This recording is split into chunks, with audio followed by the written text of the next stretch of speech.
What is going on, everybody? Welcome to my new YouTube channel. My name is Arseny, and today we're going to be talking about the cheapest, most neglected Mazdaspeed 3 that I purchased this summer. My financial mistake, total disaster. So let's get right into it. So basically, I purchased this car in August of 2019 of this year. I was just browsing Craigslist Marketplace one night, and I saw this Mazdaspeed 3. It was $1,500. It had a rod through the block, so no engine pretty much. Sat in some guy's yard for 2 years. He was asking 1,500 bucks. I'm from Surrey, British Columbia. The car was in Nanaimo, so it's one ferry away for those of you guys that don't know or aren't from here. One ferry away, probably 1 hour and a half. I kind of decided that this would be a really cool project. The guy basically said he needs it gone, and if it wasn't gone, then he would just basically send it off to the crusher and crush it. That's the cool thing about saving this car, because if we didn't save it, if I didn't save it, that car wouldn't exist anymore. It would go to the crusher, it would be gone. So if we hadn't saved it, nobody else will. Let's jump right into it, and I'll show you guys all the fine details, the total cost of repairing it, all the things that were wrong with it initially, and how it sits right now. I have the car sitting right there in the driveway. This is the kind of condition that she's in right now.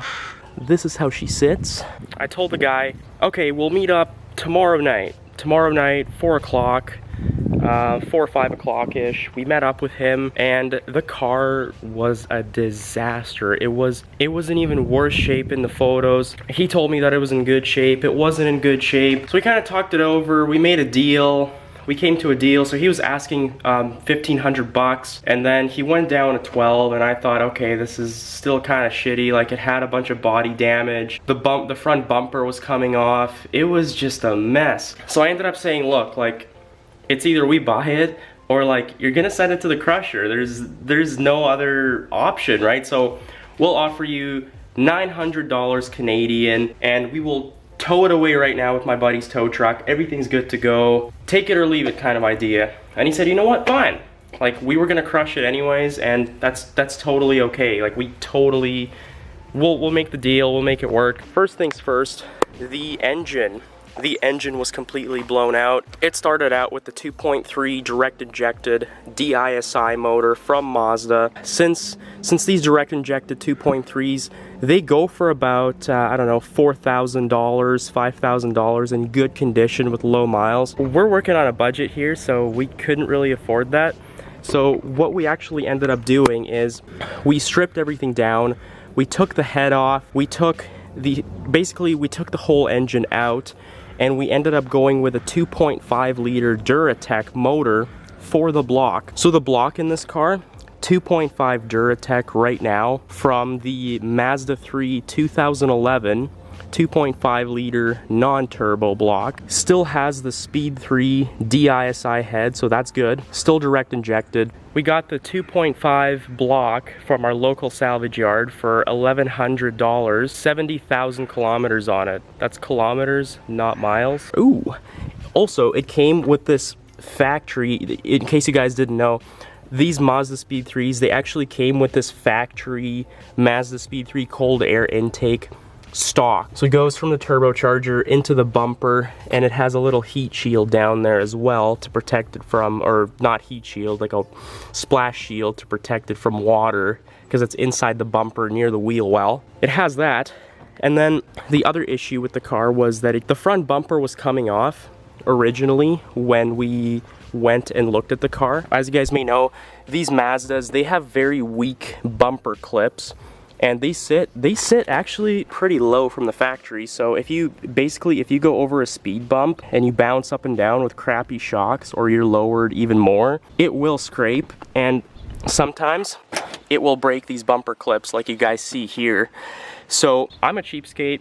I didn't want to get a new bumper made and painted and ordered in, so I just did these quick release push pins, or these quick release bolts that you basically drill into the bumper on both sides. You screw these in. There's a washer on the back. You screw it in, and then this rubber band basically holds the front bumper to the fender. So it's secure, it's good to go, it's not going anywhere. Before, this used to be popping out, like the part near the headlight, it used to pop out. Now it's not anymore. We did that to both sides and it seems to be holding up pretty good. Some of you guys are gonna tell me like, oh, it's kind of ratchet, but honestly, I think it looks pretty sick. Like, that's what we're working with right now, and I think it looks pretty good. The car came with blown shocks. Well, they're not blown, but they're really shitty. I actually believe these are brand new, but they are Mazda 3 shocks, not Mazdaspeed, because I looked up the part number. And so basically what happens is this car came with cork sport lowering springs, and the spring rate is different, and it can't handle these stock Mazda 3 shocks that it's sitting in. So today we will be also changing those out. All right, so let's jump right into the shock absorber install. So for the shock absorbers, we ended up going with these KONI yellow shock absorbers. We got the fronts, we got the rears, all the hardware, all the accessories. The thing that I like about KONI is they don't break the bank. On my turbo Mazda 3, we got the Bilsteins B8s on there with the Eibach springs, but those are like $1,200 Canadian, and for that Speed 3, we're working on a budget, so I found these brand new KONI Sport shock absorbers that were meant to handle lowering springs for $600 Canadian. I thought that was a sweet deal. Local shop was blowing them out. They wanted to get rid of their inventory. Ended up picking these up, and today we will be installing these bad boys. We're gonna fix that bouncy ass ride. Like, every time I get into that car, I just get reminded about how much I hate driving it, because the shocks that the previous owner put in is stock Mazda 3 shocks, like I said before, and they're not meant for the Speed 3. They're not meant for that spring rate of spring, especially with the cork sport lowering springs. We're gonna fix all that today. We're gonna make it right, so let's jump into it.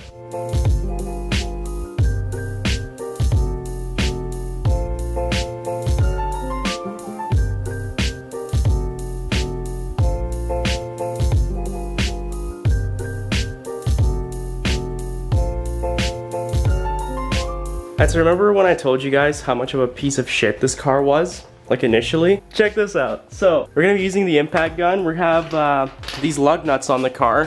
I don't know why, but there are 2 different size lug nuts on this car from the previous owner. So you got 19mm lug nuts and 21. So take a 21, that goes onto there, and then this 19 is also part of it.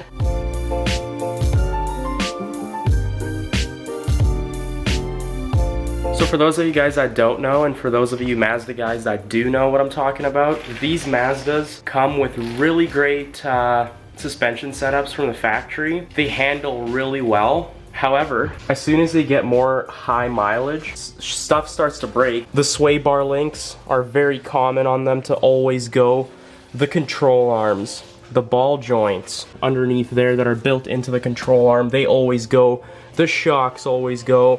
These suspensions, like, if they're over 200,000, they're just terrible. They're garbage. They're usually almost always shot, as well as the wheel bearings. Okay, let's get started. We're gonna start out by removing the pinch bolt. It's a 17mm.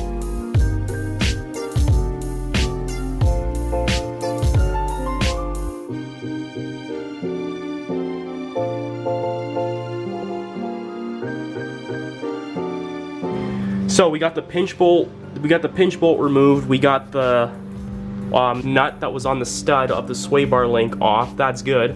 So now all we have to do is we have to get this brake line hose out. The previous owner, I guess, he didn't even, oh my god, so he didn't even put it in this housing that it was supposed to be in, or this with the retaining clip. He actually just zip tied it to the shock. I mean, it's not too bad, but it's not original. And also, normally I would spray down with penetrating fluid all these crevices and all these bolts for the struts, because normally they're all seized, they're all rusty, and it's just a good thing to do.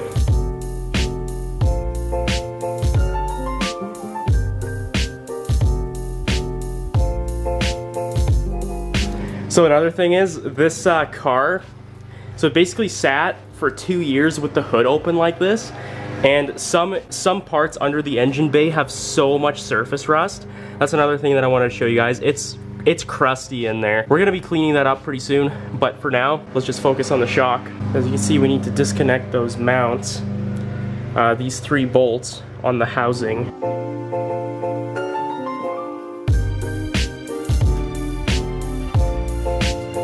All right, so we got the first shock out. As you can see, it has the shorter cork sport lowering springs, but this shock is actually brand new, but it's meant for a regular Mazda 3, which is why we're getting that bouncy ride that we're getting. So we're basically gonna transfer over the spring, transfer over the mount. I don't have a spring compressor here, unfortunately, so I'm gonna take this down to the local shop, take it all apart, have them transfer everything, and then good to go. And so this is what we're looking at right here. We got the shock absorber, we got those 2 mounting bolts that we have to take off on the top. If we crawl under the car, we have one big, I believe it is a 17mm nut or 17mm bolt that sits right there, and that is literally it for the takeout process. So we'll grab our impact gun and take this one off, and then grab the ones on top. Now this bolt can come out. Alright, so we got this sucker out. That's 1 out of 3. Those are pretty tight. Okay, there we go.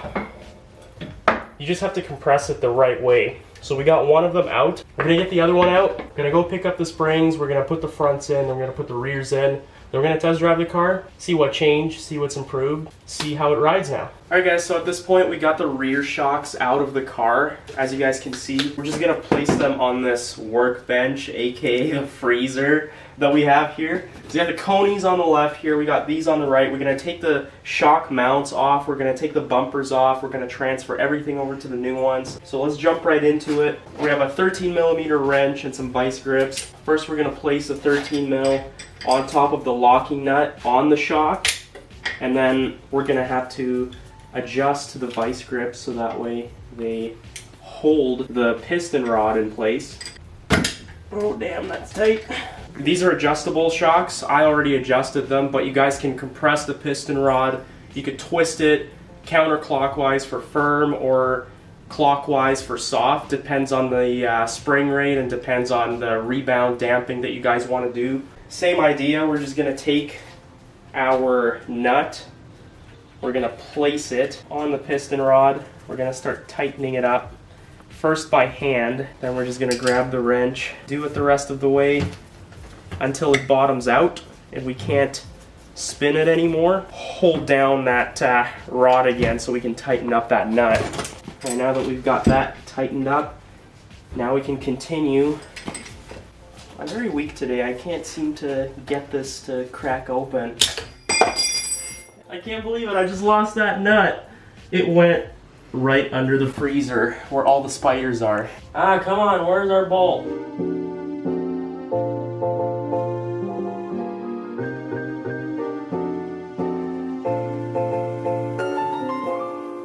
Gonna get the last bolt onto the shock mounted. What I really like about these rear shocks is how easy they are to change, as opposed to like your Hondas or your Toyotas. You actually have to take like half of the interior apart to change them. At least with this one, all the top bolts are on the outside. You don't gotta worry about dealing with all that bullshit, like taking the interior apart just to get to the shock. So it's 7 o'clock at night right now. The springs were done a little bit late, but we do have them now. We do have them fully assembled.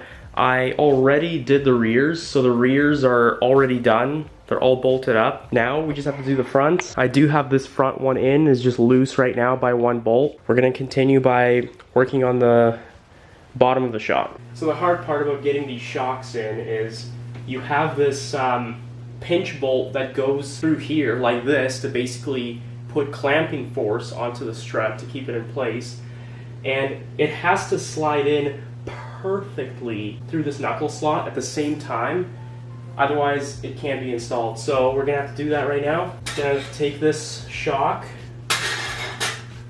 line up that pinch bolt, and then we have to jack it up at the same time on the ball joint. Jack up the suspension, and hopefully it should just go right in work without any issue. As we're pushing it in, we sort of want to make sure that it's lining up in that hole and it's going where it needs to go. As we're jacking it up, we might wiggle it around a little. Okay guys, pinch bolt is in. At this point, we can just lower the suspension down from the jack. We could turn it manually by hand now. So I'm gonna tighten down the bolts on the strut housing, or the strut mount. Get the sway bar links back on. You guys already know how to do that. No point in you seeing that. Drop the car down on the ground. We're gonna go for a test drive. We're gonna see how it feels. All right, so the Speed 3 is back together. It's really, really late now, but we managed to get it done. And we're gonna pull it out. We're gonna quickly see how it drives and see if there's any improvements. Got the old boys out.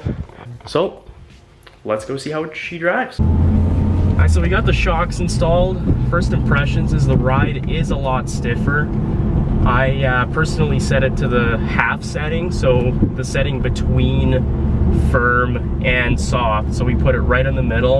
I'm driving it right now. It's definitely a little bit less bouncy. It's more like stiff.